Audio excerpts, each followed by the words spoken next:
In this video, you will learn how to make the most delicious cinnamon rolls in just 40 minutes without a mixer. They're super soft, very flaky, and absolutely delicious with plenty of cream cheese icing. These cinnamon rolls are the best holiday dessert or party treat, and they are great for a special breakfast or brunch too.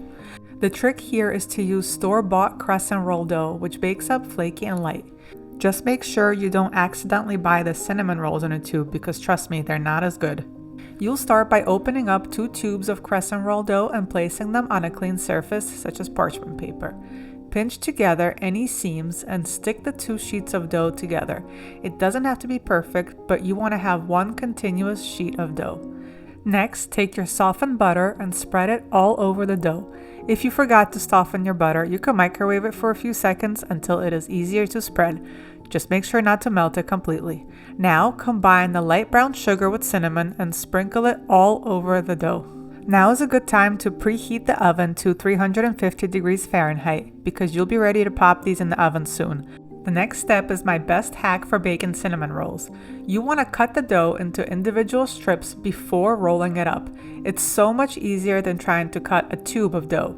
This recipe makes 9 cinnamon rolls, so make sure you mark where you're going to cut. Use a pizza cutter to slice all the way through. Now you can roll up each cinnamon roll. If any of the dough starts coming apart at the seams, just try to stick it back together, but don't worry about it too much. Some of the rolls will be a little bigger, some will be a little smaller, some will be a little lumpy, but honestly, it doesn't matter. Just keep rolling.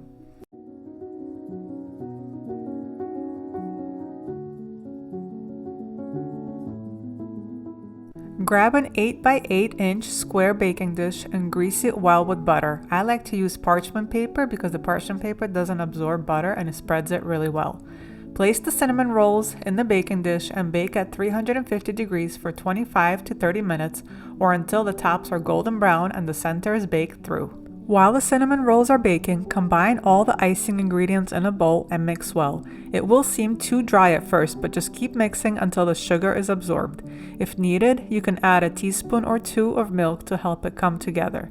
You want to spread the icing on top of the cinnamon rolls while they're still hot so it melts in between all the nooks and crannies.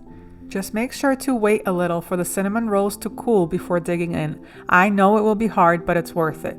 You don't want all the steam to escape and for them to be dry on the inside. These cinnamon rolls can be stored at room temperature in an airtight container for a couple of days, but after that, please transfer them to the fridge.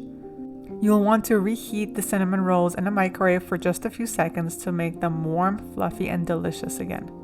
I really hope you give these cinnamon rolls a try. Please leave me a comment below if you do and let me know what you think. And make sure you hit subscribe to see more easy semi-homemade dessert ideas.